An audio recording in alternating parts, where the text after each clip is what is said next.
I watched my husband of 8 years propose to my sister on what would have been my 30th birthday. From my hospital bed through the doorway of the private room he'd refused to pay for in my previous life, I could see them in the hallway. Marcus held out the same ring, the one I'd picked out myself, the one he'd returned for a refund 3 days after my funeral.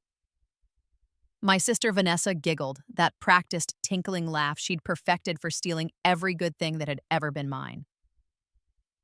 Oh, Marcus, it's exactly what I would have chosen. Of course it was. She'd been there when I'd chosen it. She'd been there for everything. I closed my eyes and felt the familiar weight of the knowledge pressing against my skull. 6 months ago, I had died in this very hospital, alone, listening to the rain. I had been 29 years old. I had been murdered slowly over the course of years by 1,000 small cruelties from the people who were supposed to love me. And then I had woken up on my 18th birthday with 12 years of memories that hadn't happened yet, and a second chance I didn't deserve but would absolutely use. In my previous life, this had been the beginning of the end. I'd been hospitalized for exhaustion and malnutrition after months of working 3 jobs to support Marcus through his creative phase, a phase that would last our entire marriage. Vanessa had come to help, bringing him meals, offering him comfort, slowly weaving herself into the space I'd been too tired to occupy. By the time I'd recovered enough to go home, I'd already lost him, though it would be another 5 years before I knew it. This time, though, things were different. This time, I'd checked myself into this hospital. I'd used money from the trust fund that my grandmother had left me, the one I'd stupidly given Marcus access to in my previous life, the one he'd drained to fund his failed music career while I ate ramen and worked myself to death. I'd told my family I had a severe flu and needed rest, that I'd check in with them when I was better. I'd known Vanessa would come. I'd known she'd bring Marcus. Through my half-closed eyes, I watched her kiss him, watched his hand slide to her waist in that possessive way I'd once found romantic. In my previous life, I'd shared everything with them, my playlists, my favorite books, my dreams, my money, my life. I'd thought sharing was love. Now I knew better. Sharing was just giving people the weapons to destroy you. The first time Marcus had called my music taste embarrassing was on our 3rd date. When I was 18 and stupid and so hungry for love, I would have eaten poison and called it honey. We'd been in his car, my phone connected to his speakers. I'd put on one of my favorite songs, an indie folk track with lyrics that had gotten me through my mother's death the year before. He'd listened for maybe 30 seconds before jabbing the skip button. Jesus, what is this? Do you exclusively listen to sad girl music? I'd laughed nervously. I like the lyrics. It's depressing. He'd scrolled through my carefully curated playlists with a wrinkled nose. Don't you have anything with, actual energy? Anything cool? I'd felt my face burn. I have some... Never mind. I'll just put on my playlist. He'd disconnected my phone and turned on his own music, aggressive bass-heavy tracks about money and women and power. This is real music. This is what people actually listen to. I should have seen it then. The contempt beneath the condescension. But I'd been 18 and grieving and desperate to be wanted. So I'd nodded and said his music was interesting and never played my songs again. That had been the first thing I'd shared and lost. Over the next 11 years, in my previous life, I would lose so much more. I'd shared my college fund with him when he'd said he needed equipment for his music production. He'd promised to pay me back. He never did. I'd worked full-time while taking classes part-time, stretching my 4-year degree into 7 years while he pursued his passion. I'd shared my small apartment with him when his parents kicked him out. He'd never paid rent. He'd filled every room with his equipment, his posters, his friends, his mess. There had been no space left for me. I'd shared my professional contacts when he'd needed connections in the industry. He'd used them all, burned every bridge with his arrogance and unreliability, and somehow it had reflected on me. I'd shared my grief when my father died, and he'd told me I was being too emotional, that I needed to be there for him because my sadness was making him depressed. I'd shared my joy when I finally got my master's degree, and he'd complained that my graduation party was on the same day as his friend's show, and why was I always so selfish with my timing? I'd shared my bed, my body, my time, And he'd shared me with Vanessa, who had been my sister, my only living relative, the person who should have been on my side. The affair had started, I'd learned, after my death, about 6 months after my hospitalization. It had continued for years, every family dinner where she'd sat across from us, smiling. Every holiday where she'd bought me thoughtful gifts while sleeping with my husband. Every time she'd called me crying about her own failed relationships while ending mine. I'd died without ever knowing, without ever confronting them. I'd simply worked myself to death trying to be enough, trying to keep Marcus happy, trying to be the woman he wanted instead of the woman I was. My death certificate had said cardiac arrest.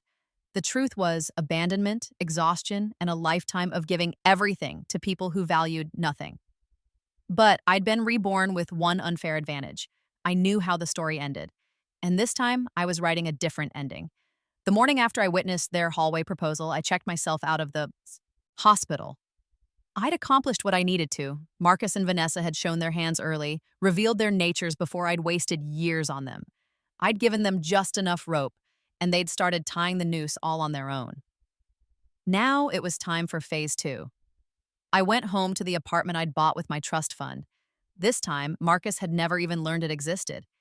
I'd told him I was living in a small rental near campus.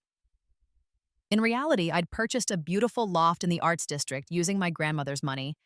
The money that had actually been meant for me, meant to fund my dreams, not his. I made myself tea and opened my laptop. In my previous life, I'd been a music journalist. It was the career I'd fallen into after years of Marcus telling me I had no talent for performance or creation myself. "You're good at writing about music," he'd said, "since you clearly can't make it." So I'd become a critic, a chronicler of other people's art, always on the outside looking in. But in this life, I'd remembered something I'd forgotten. Before I met Marcus, before my mother died, I had made music. I'd played piano since I was 5. I'd written songs all through middle school and high school. I'd had a SoundCloud with a small but devoted following. I'd been good. Marcus had made me forget that. This time, I'd spent the last 6 months rebuilding what he'd destroyed. I'd been releasing music under a pseudonym, Lyra Gray, moody, atmospheric electronic indie fusion with deeply personal lyrics, the kind of sad girl music Marcus had mocked, the kind of music that was currently exploding on social media, racking up millions of plays, getting featured on influential playlists, catching the attention of labels, the kind of music that Marcus, in his arrogance, was completely unaware of. I opened my email and smiled at the message from Atlas Records. They wanted to sign Lyra Gray. They were offering a 3-album deal with a substantial advance. They wanted to meet me. In my previous life, Marcus had spent 15 years trying to get signed. He'd never made it. His music had been derivative, aggressive, technically proficient, but emotionally hollow. He'd blamed the industry, blamed bad luck, blamed me for not supporting him enough. I was about to get signed after 6 months, and Marcus would never know. I thought about my music, about all the songs I'd written in this second life, songs about grief and rebirth, songs about betrayal and survival, songs about learning that silence could be more powerful than sharing. Every lyric was a truth I'd learned the hard way, and people connected with that truth. They felt seen by it. Marcus had called it embarrassing. The world was calling it genius. I picked up my phone and blocked Marcus's number. Then I blocked Vanessa's. I didn't need to watch them anymore. I didn't need to interfere. Some things would play out on their own. But first I needed to handle the trust fund, the meeting with my grandmother's lawyer happened on a Tuesday. Mr. Chen had been patient with me, I realize now. In my previous life, when I'd turned 18, I'd immediately given Marcus access to the trust fund, citing him as my financial partner and future husband. Mr. Chen had advised against it, had suggested I wait, had offered to set up a more protective structure. I'd ignored him, too, and loved to see the warning signs. Mir Chen had watched helplessly as Marcus drained hundreds of thousands of dollars over the years, spending it on equipment that gathered dust, on studio time that produced nothing, on a lifestyle that mimicked success without achieving it. By the time I died, the trust fund was gone, and I'd been working 3 jobs to keep us afloat. This time, when I walked into his office, I had a different request. I want to set up a foundation, I told him, for young female artists, grants, mentorship programs, funding for equipment and studio time. I want it to be substantial. He'd raised his eyebrows. That's quite ambitious. The trust fund is significant, but I'm about to sign a record deal, I said. A very lucrative one. I want the advance to go into the foundation as well. All of it. I slid the contract from Atlas Records across his desk. He read it, his eyebrows climbing higher. This is... Ms. Claire, this is extraordinary. Congratulations. Thank you. I'll need to keep enough to live on, of course. But the rest goes to the foundation. I want to help women who make the kind of music that people call embarrassing until it makes them millionaires. Mr. Chen smiled, a rare expression on his usually stoic face. Your grandmother would be proud. There's one more thing, I said. My sister, Vanessa, is going to come to you soon, probably in the next few weeks. She's going to claim that I'm mentally unwell, that I'm making poor decisions, that she should have power of attorney or access to my accounts. She might bring someone with her, a man named Marcus Williams. He'll claim to be my fiancé. Mr. Chen's expression hardened. I see. I need you to refuse them. Completely. And I need you to document every attempt they make. Can you do that? Absolutely. And Ms. Claire, I'm glad you came to see me. I stood, shaking his hand. So am I, this time. The album dropped 3 months later. I'd titled it The Silence Between Us, and it debuted at number 3 on the charts. The lead single, Embarrassing, went viral on social media, with millions of people sharing videos of themselves reclaiming the things they'd been shamed for loving. The lyrics were simple but devastating.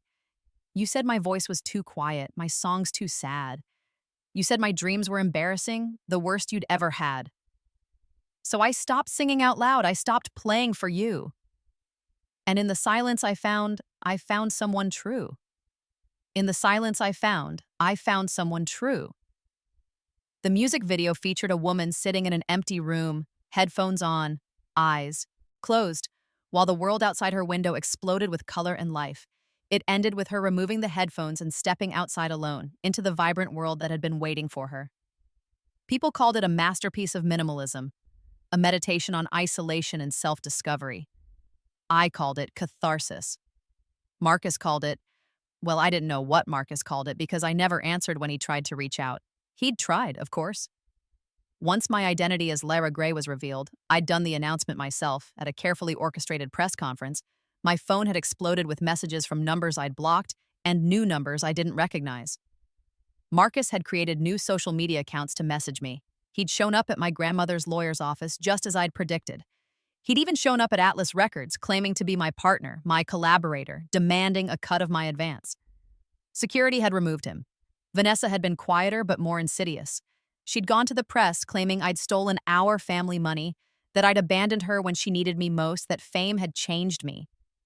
She'd posted old photos of us, painting herself as the devoted sister I'd left behind. The internet had done what the internet does, investigated. Someone had found Marcus's old social media posts about his own music career, posts where he'd mocked emotional indie garbage and girls with guitars who think sadness is a personality, posts where he'd declared that real music needed aggression, needed power, needed a masculine edge. Someone else had found his failed SoundCloud, his derivative tracks that sounded like every other wannabe producer, his sparse follower count, his bitter comments on successful artist posts. The comparison was devastating. Here was Marcus, who'd positioned himself as an expert, a tastemaker, someone who knew what real music was. And he'd failed at everything while mocking the exact sound that was currently dominating the charts. And here was I, the woman with embarrassing taste, the one who liked sad girl music, sitting on a multi-million-dollar deal with my debut album going platinum. The narrative wrote itself. As for Vanessa, someone had tracked down her connection to Marcus, had found photos of them together, dated and time-stamped, had created a timeline showing that they'd started appearing together in public exactly 6 months after my hospitalization, which, in this timeline, was when I'd blocked them both and disappeared from their lives.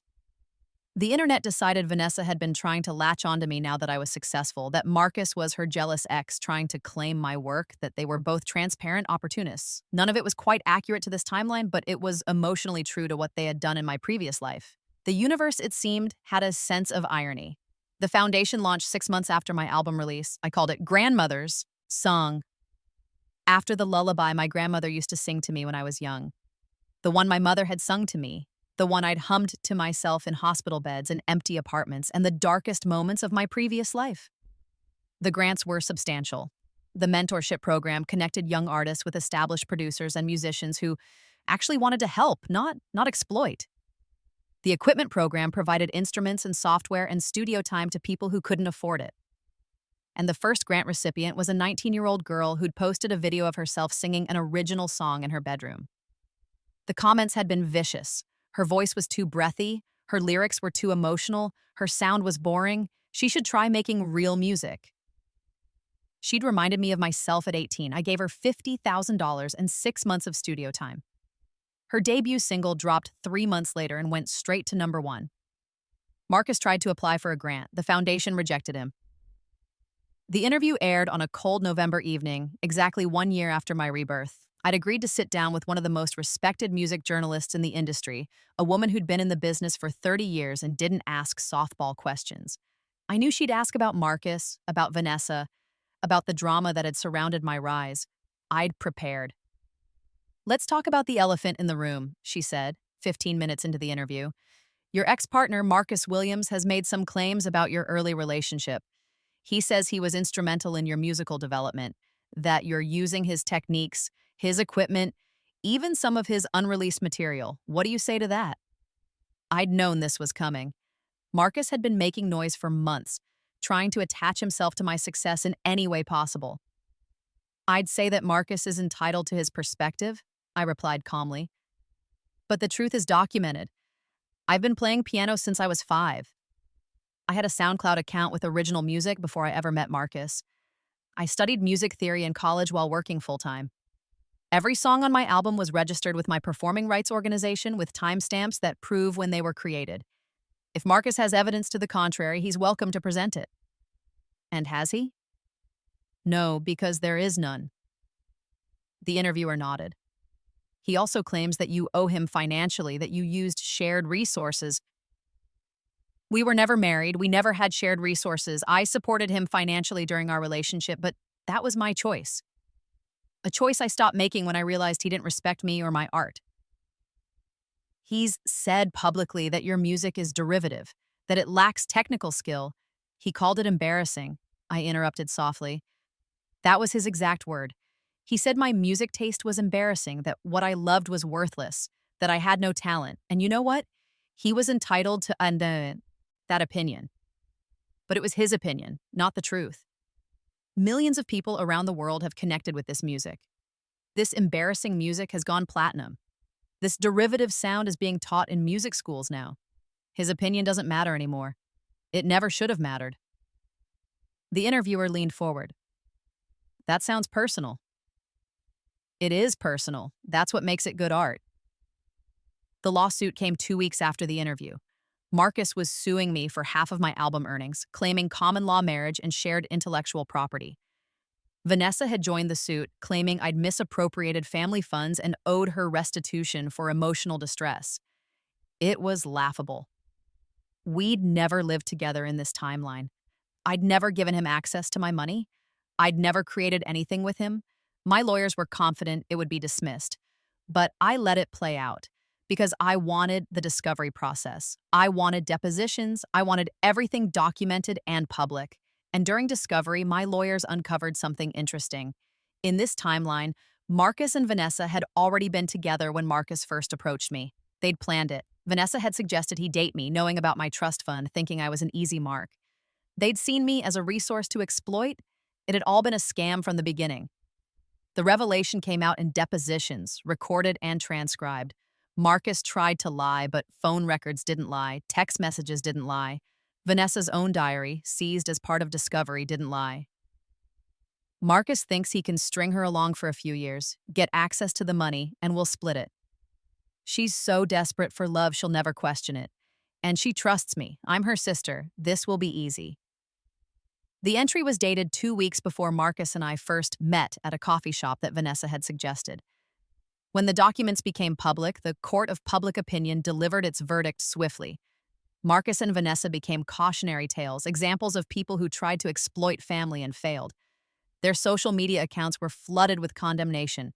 Their attempts to defend themselves only made things worse. The lawsuit was dismissed with prejudice. The judge called it frivolous and awarded me legal fees. And then my lawyers filed a countersuit for defamation and attempted fraud. We won. Easily. The second album came out 18 months after the first. I called it Rebirth, and it was less angry, more contemplative. Songs about second chances and learning to trust yourself. Songs about the friends I'd made in this new life. People who valued me for who I was, rather than what I could provide. Songs about the foundation and the young artists I was mentoring. And one song, the final track, about silence. It was called I Never Shared a Song with Him Again. And it was 7 minutes of building, layered instrumentation underneath whispered lyrics about all the things we keep for ourselves.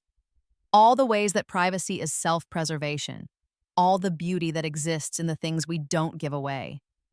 The music video showed a woman in a recording studio alone, headphones on, creating something beautiful that no one else could hear. The camera pulled back slowly, showing rooms and rooms of people making their own private art, their own quiet beauty, all of it unshared and therefore uncorrupted. Critics called it my masterpiece. I called it therapy. 5 years after my rebirth, I performed at the Grammys. I wore a dress designed by an up-and-coming designer who'd received a grant from my foundation. I played a piano that had belonged to my grandmother. And I sang The Silence Between Us to a room full of people who'd never called my music embarrassing. I won Album of the Year. In my acceptance speech, I thanked my grandmother. I thanked my lawyer. I thanked the young artists I'd been privileged to support. I thanked everyone who'd ever been told their art was embarrassing, worthless, too sad, too emotional, not enough. Your embarrassing taste might just change the world, I said. Don't let anyone convince you otherwise. And don't be afraid to keep some things for yourself. Silence can be powerful. Privacy can be sacred. You don't owe anyone access to your art, your money, your body, or your heart. Share when you want to, with people who deserve it. Everyone else can listen to the radio. The audience stood. The applause was deafening. Backstage, my phone buzzed with a message from a number I didn't recognize. I always knew you had talent. I'm proud of you. Let's talk about working together. Marcus. I deleted it without responding and blocked the number. Some silences were worth keeping. 10 years after my rebirth, I woke up in a house by the ocean. The morning light filtered through floor-to-ceiling windows, casting patterns across the hardwood floors. I could hear the waves from my bedroom, a steady rhythm that had become the soundtrack of my new life. On the nightstand was a framed photo of my grandmother, young and smiling, taken decades before I was born. I'd bought this house with the earnings from my 4th album. 4 albums, all platinum. 15 Grammys. Collaborations with artists I'd idolized in my previous life. A foundation that had supported over 3,000 young musicians, 18 of whom had gone on to major label deals, and a life that was entirely beautifully mine. I got out of bed and walked to my home studio, a converted sunroom overlooking the water. My instruments were exactly where I'd left them, the piano, the guitar, the vintage synthesizers I'd collected. The walls were covered with awards and photographs, but also with handwritten letters from grant recipients, thanking me for believing in them. My phone sat on the desk, notifications off. I'd learned that lesson well. I shared my art with the world on my own terms, but I kept my life private. I had friends, real friends who'd proven themselves over years. I had collaborators who respected me. I had a small, close circle of people who knew where I lived, who had my real phone number, who understood that my privacy was not negotiable. Marcus was not among them. He'd tried, over the years, to rehabilitate his image. He'd given apologetic interviews, claiming he'd been young and stupid, that he'd grown, that he'd always believed in my talent. He'd tried to position himself as a footnote in my origin story, someone who'd pushed me to be better through adversity. The industry hadn't bought it. Neither had the public. He was currently teaching music production at a community college in Florida, according to Google. His social media presence was minimal, his attempts at reviving his own music career having failed spectacularly. Occasionally, someone would recognize his name and leave comments on his posts. Isn't this the guy who called Lyra Gray's music embarrassing? He never responded. Vanessa had moved to Oregon and changed her name. I'd heard through distant relatives that she worked in retail, that she'd married and divorced quickly, that she avoided any mention of me or her past. The diary entries had destroyed her reputation thoroughly. She'd become a cautionary tale in women's forums online, the sister who betrayed for money and lost everything. Sometimes I felt guilty for how completely I'd dismantled their lives. Then I remembered dying alone in a hospital room at 29, listening to rain, too exhausted to even cry, and the guilt evaporated. They had made their choices. I had simply declined to be their victim. I sat down at my piano and played a few scales, warming up my fingers. I had a song in my head, something new, something that had been forming for weeks. It was about gratitude, I thought, about second chances and the strange mercy of getting to do it all again, better. I started playing, finding the melody, letting the lyrics form naturally. I died before I learned to live. I gave away what I should have kept, but mercy gave me one more try, and this time I have no regrets. The music filled the room, spilled out through the open windows, carried away on the ocean breeze. No one could hear it but me and the waves and the gulls. It was perfect. Later, I'd record it. I'd share it with the world on my terms when I was ready. It would probably go platinum like everything else I'd created in this second life. Critics would analyze the lyrics, fans would connect with the emotion, and somewhere, people who'd told me I had no talent would have to acknowledge that they'd been wrong. But for now, in this moment, the song was mine alone. I played for an hour, lost in the music, in the joy of creation without judgment. When I finally stopped, my phone showed 3 missed calls from my manager, probably about the upcoming world tour, and a text from my closest friend asking if I wanted to grab dinner. I responded to my friend and ignored my manager. She could wait. The tour could wait. The world could wait. I'd learned that lesson in my previous life, in the hardest way possible. The world will take everything you give it and ask for more. The only way to survive is to know what to keep for yourself. I walked to the kitchen and made coffee, looking out at the ocean. The waves were particularly beautiful today, all foam and sunlight. I thought about my previous life, about the girl who'd died too young, who'd given too much, who'd trusted the wrong people. I thought about Marcus's face when he'd first heard "embarrassing" on the radio before he'd known it was me. Someone had captured it on video at a party. His dismissive laugh, his casual cruelty. God, this sad girl shit again. When will people learn what real music sounds like? And then someone had told him who Lyra Gray was. The video had caught that too. The way his face had drained of color, the way he'd gone silent, the way he'd pulled out his phone with shaking hands to check, to confirm, to realize what he'd lost. I'd watched that video once. Only once. I didn't need to watch it again. I knew what I'd survived. I knew what I'd overcome. I knew the value of my own voice, my own art, my own stubborn refusal to be anything other than exactly who I was. And I knew that the best revenge wasn't destruction. It was building something so beautiful, so successful, so undeniably valuable that everyone who'd tried to tear you down had to watch you shine. That evening, I attended a showcase for foundation grant recipients. 20 young artists performing their original work in an intimate venue downtown. I sat in the back, anonymous in my baseball cap and dark glasses, just another face in the crowd. A 19-year-old girl took the stage with just an acoustic guitar in her voice. She introduced herself nervously, said this was her first public performance, that she'd almost given up on music before receiving the grant. "This song is about being told you're not good enough," she said, and deciding to do it anyway. She played beautifully, raw, emotional, technically imperfect, but devastatingly honest. The crowd was silent, transfixed. When she finished, the applause was thunderous. I watched her face light up, watched her realize that she was seen, that her art mattered, that the people who'd told her she wasn't good enough were wrong. I knew that feeling. After the showcase, I did something I rarely did. I went backstage to meet the performers. Most didn't recognize me without my stage makeup and styling. I shook hands, offered encouragement, listened to their dreams. When I got to the young guitarist, she was packing up her instrument with shaking hands. "You were incredible," I told her. She smiled tentatively. "Thank you, I was so nervous." "The best art comes from vulnerability," I said. "Don't let anyone tell you that your emotions make you weak. They make you powerful." "My boyfriend says I should write happier songs," she admitted. "He says sad music is embarrassing." I went still. The words were so familiar they hurt. "What do you think?" I asked carefully. She paused, considering. "I think I think I write what I feel. And if he's embarrassed by my feelings, maybe he should date someone else. I smiled. That's exactly right. I pulled out a business card, my personal contact, something I gave out maybe once a year, and handed it to her. If you ever need advice or support or just someone who understands, I said, call me. She looked at the card, her eyes widened as she read the name. You're someone who survived being told her music was embarrassing, I finished.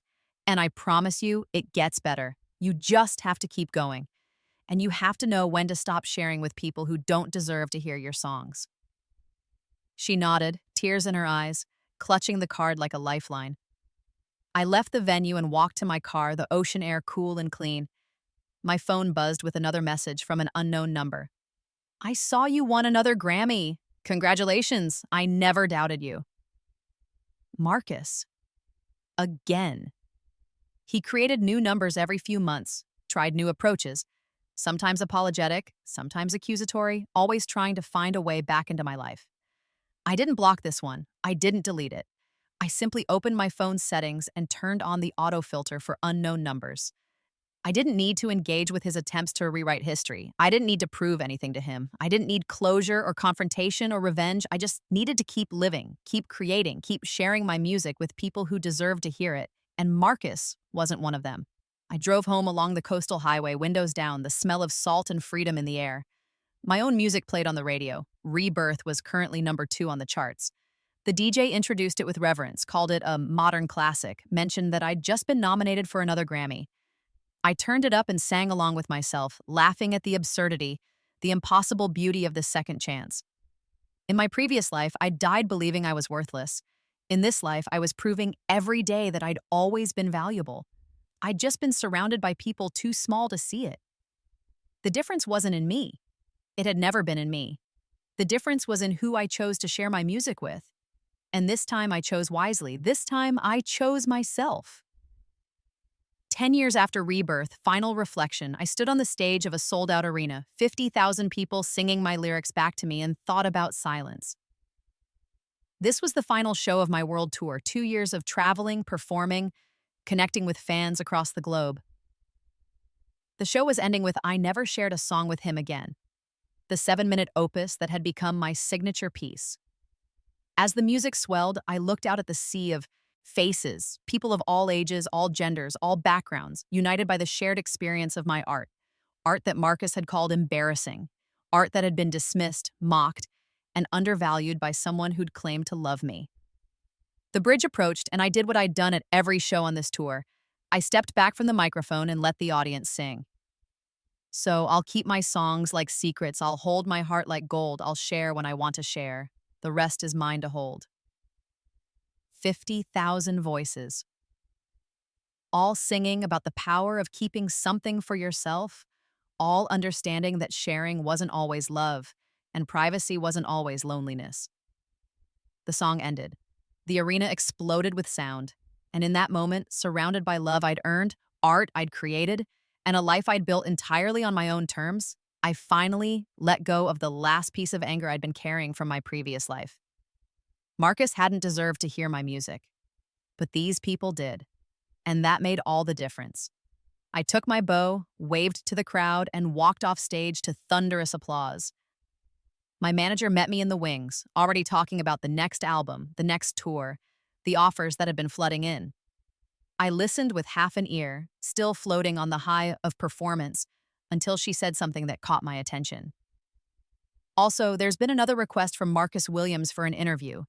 A joint interview, actually, for some podcast about healing and forgiveness in the music industry. They want both perspectives on No, I said simply. I figured, but I wanted to, The answer is no. It will always be no. Stop bringing me these requests. She nodded, made a note. Understood. He's also written a book, apparently. A memoir about his relationship with you and how it shaped, let me guess. He's positioning himself as a misunderstood mentor figure who was too hard on me but ultimately pushed me to greatness? Yes, actually. How did you... Because people like Marcus always rewrite history to make themselves the hero.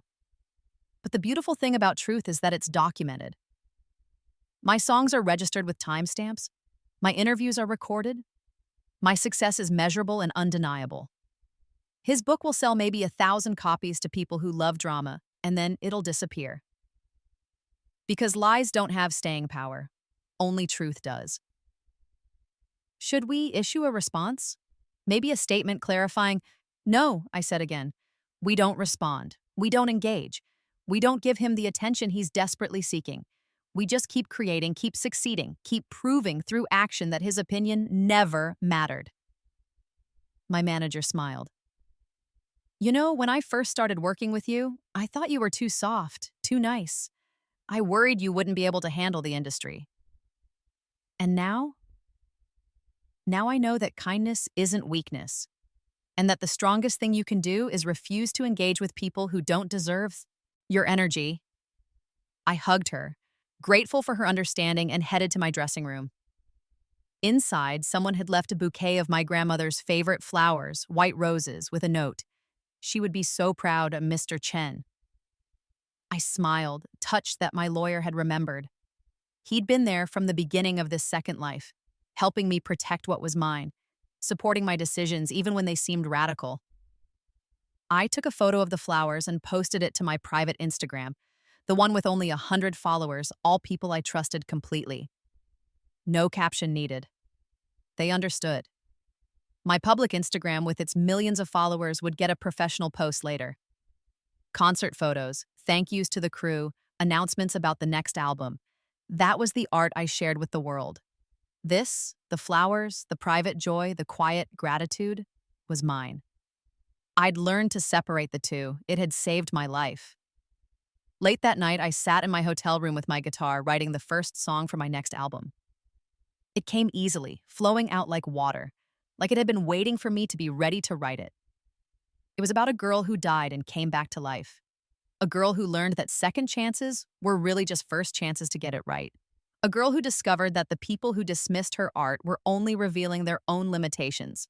It was about me, but it was also about everyone who'd ever been underestimated, everyone who'd been told they weren't enough, everyone who'd been mocked for the things they loved. I played it through once, twice, 3 times, refining the melody, polishing the lyrics. When it felt right, I recorded a rough demo on my phone. And then I did something I'd done with every song since my rebirth. I listened to it alone just once before I shared it with anyone else.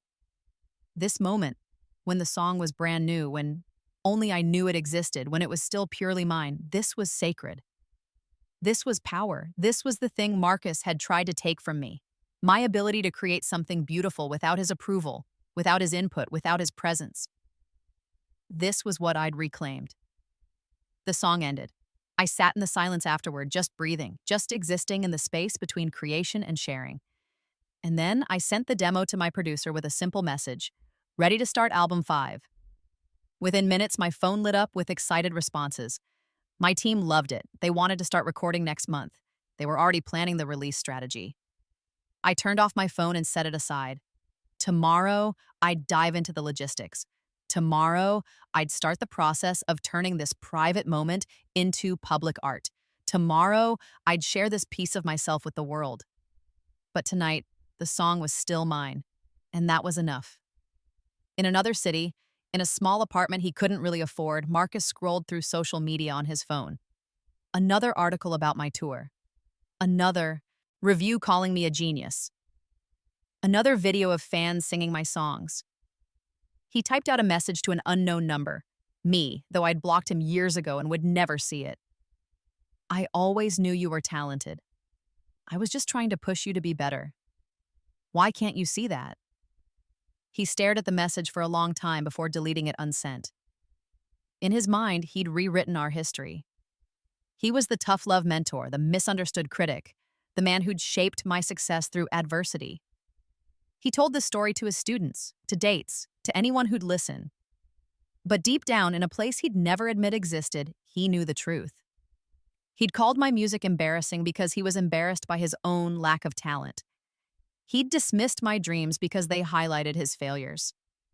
He'd tried to make me smaller because he couldn't make himself bigger, and I'd succeeded, not because of him, but despite him.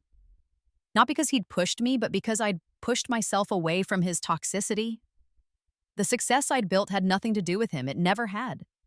He'd just been an obstacle I'd learned to navigate around. And me? I fell asleep in my hotel room with my guitar beside me, dreaming of oceans and music, and the next 10 years of my second life, dreaming of all the songs I'd write, all the artists I'd support, all the love I'd cultivate with people who deserved it, all the silence I'd keep sacred. In my dream, I was 18 again, standing in Marcus's car, my phone in my hand, my song playing through his speakers. But this time, when he reached for the skip button, I stopped him.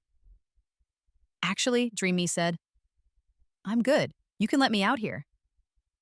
And I got out of his car, walked away down a street bathed in sunlight, and never looked back. When I woke up, I was smiling. Because I'd already lived that moment. I'd already walked away. And every day since had been proof that I'd made the right choice. My music wasn't embarrassing. His inability to appreciate it was, and I'd never share a song with him again.